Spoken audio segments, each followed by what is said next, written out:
Why are you in this race? Why am I in the race? Good question. Well, it all began with the realization that I should stop yelling at my TV and just go and get involved.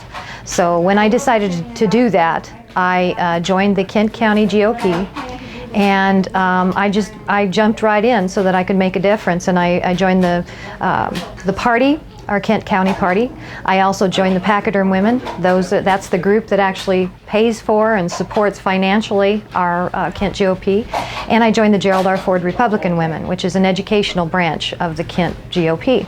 I didn't ask to be president, but I am currently the 35th president of the Gerald R. Ford Republican Women. I've been very involved with all of them, with the executive committee, the Kent GOP executive committee. I'm on that board, or on the committee. And I've been paying attention. So I've been listening to what's been going on, and I looked at the candidates that were running.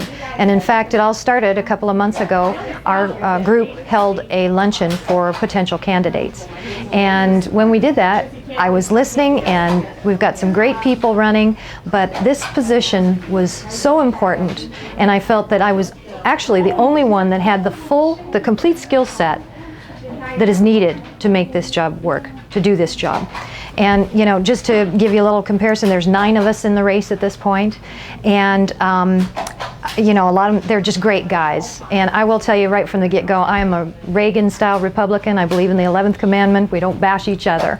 So that's very important to me. But I was looking at it, and you know, here's what I bring to the table. First of all, being a realtor, I've been in this residential realtor for the last decade. I've been on almost every road in my district. I've sat down in the kitchens and in the living rooms with the people in my district, and I know what they're thinking. I know what they're feeling. When they go into foreclosure, they call me first. If one of them loses a job and they don't know if they're going to be able to make their house payments, they call me. If you know, they call me crying that they're afraid that they're not going to have a place to live. And when I always say, when my clients don't sleep at night, I'm not sleeping at night. And I realized that the best way to make a difference for them and to take care of them is to do this job. So, and also by being a realtor, I bring in one other thing, and that is the ability to negotiate. And I think I am the strongest candidate that has that ability. The first thing when you negotiate, you need to understand, you need to agree to agree. And I'm not seeing that. I'm not seeing the strength, the understanding of getting to yes without giving in. And I considered them, you know, putting them in a room with another over 100 representatives that are strong people.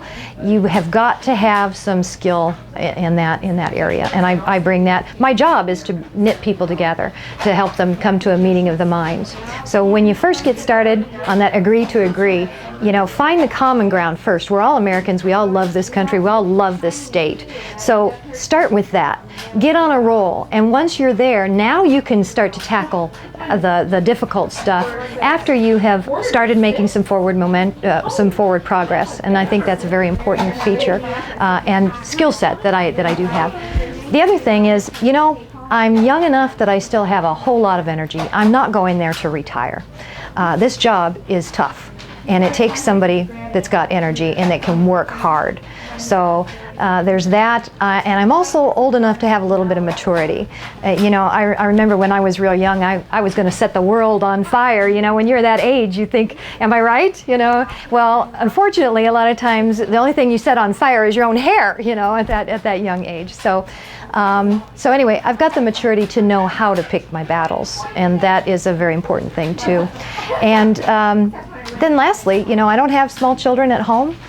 This is a perfect time for me to go, and you know, Lansing is at quite a distance. Sometimes it takes overnight, and you know, I don't have to be mom and dad. You know, we don't have to be mom and dad to little kids at home that need us. So it's a perfect time of life. I'm the right person for this position, and it was the right thing for me to do.